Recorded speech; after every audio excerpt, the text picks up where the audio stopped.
තාත්තේ මොකක්ද නේ මෙතන කරන්නේ? මන්නේ දවස් 3-4කට පිට වැඩකට ගිහිල්ලා. මේ පැදුරස්සේ? එහෙම තමයි මං අම්මට කියන්න කියලා කිව්වේ. කාටද දන්නේ? සාපියට ඌ මාව මරන්න පස්සෙන් පන්නගෙන එනවා. ඇයි තාත්තගේ දෙයියෝ මේ මනුස්සයාගේ වැඩේ කරලා දුන්නේ නැද්ද? ඌ කිල්ලට අහුවෙලා.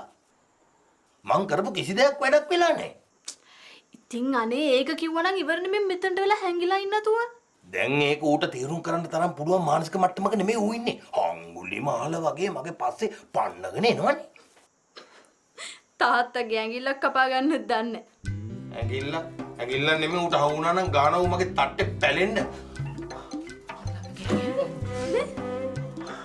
මේ දුව කෑ ගහනවට ආවේ. අනේ මේ පොඩ්ඩේ. හැංගෙන්න ඕන නම් ගිහින් දේවාලේ හැංගෙනවා. මේකේ ළමිස්සියා.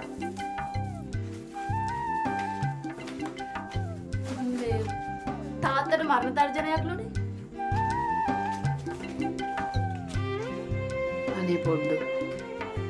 අපි ওই දේවාල් රස්සාව අත්තරලා වෙන ව්‍යාපාරයක් කරමු. මම ඉතින් කරන්න දන්නේ ඔච්චරනේ. ওই දේවාල කෙරුවාවෙන් අපිට මොනවද ලැබුණේ? මුකුත්ම ලැබුණේ නෑනේ. කලු මුදලාලට රුපියල් 2500ක් ණයයි. මට නම් මේ හැමදේම ලැබුණේ ඕකේ.